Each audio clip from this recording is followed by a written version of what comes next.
hapon ng alas 6 ng umaga. Ang nanay nila ay si Ate Malen. Nagluluto na ng ulam habang ang radyo ay sobrang lakas ng tunog. Magandang umaga na mga bata, gising na kayo, sigaw niya ng malakas. Pero ang dalawang pamangkin ko, tulog pa rin ng husto. Si Jaja, tanghali nang gumising, ang oras ay alas 12 na. Si Jao Mao Ritz naman, alas 4 pa lang may alarm na.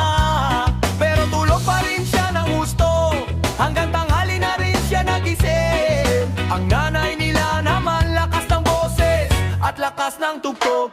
Si Jaja ay natutulog pa, ang kumot ay takip hanggang sa ulo. Jaja, gising na, baka malate ka pa sa iyong klase. Sigaw ni Ate Malen, biglang gumising si Jaja, tumingin sa relo at nagpanik. Nanay ko po, bakit hindi mo ako ginising kanina pa? Si Jao Mauris naman, alarm niya ay tumutunog na ng paulit-ulit.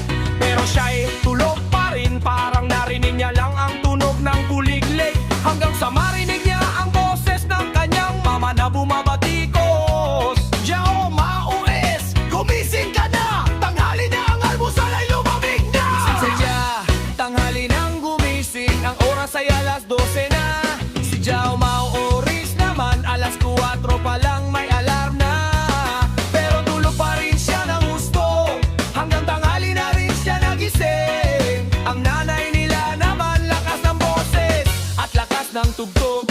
Habang nagluluto si Ate Malen, ang kanyang paboritong kanta ay tumutugtog. Lakas naman yan, baka maingay tayo sa kapitbahay. Sabi ni Jaja, hay naku bata, kung hindi ka natutulog ng husto, hindi ka rin matutulog ng mahabang panahon.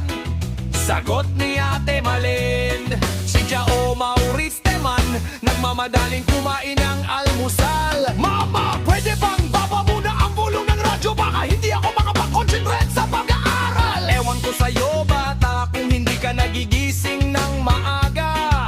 Laging ganito na lang tayo, sagot naman ng kanyang mama. Si Jaja, tanghali nang gumising, ang oras ay alas 12 na. Si Jao Mauris naman, alas 4 pa lang may alarm na. Pero tulog pa rin siya ng husto, hanggang tanghali na rin siya nagising. Ang nanay nila naman, lakas ng boses at lakas ng tugbog. Tanghaling gising, tanghaling gising. Si Jaja at Jao Mauris, tulog pa rin. Ang nanay naman, lakas ng tugtog, habang nagluluto ng masarap na ulam. Isang araw ay nagbasya silang magising ng maaga. Mama, bukas po, gisingin niyo na kami ng alas 6 ng umaga. Sabi nila, kinabukasan naman maaga silang ginising ni Ate Malen. Pero pagkatapos ng ilang minuto, tulog na naman sila ng gusto. Hay naku, mga bata, talagang mahirap talaga kayong gisingin. Sabi ni Ate Malen.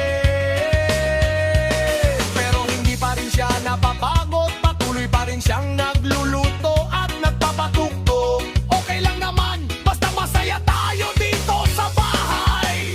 Dagdag niya ng may ngiti. Si Jaja, minsan tanghaling gising, minsan naman maaga. Si Jao Mauris naman, alarm ay laging nakaset na. Pero minsan pa rin tulog ng husto, pero okay lang naman. Ang nanay nila naman, lakas ng boses at lakas ng tugtog.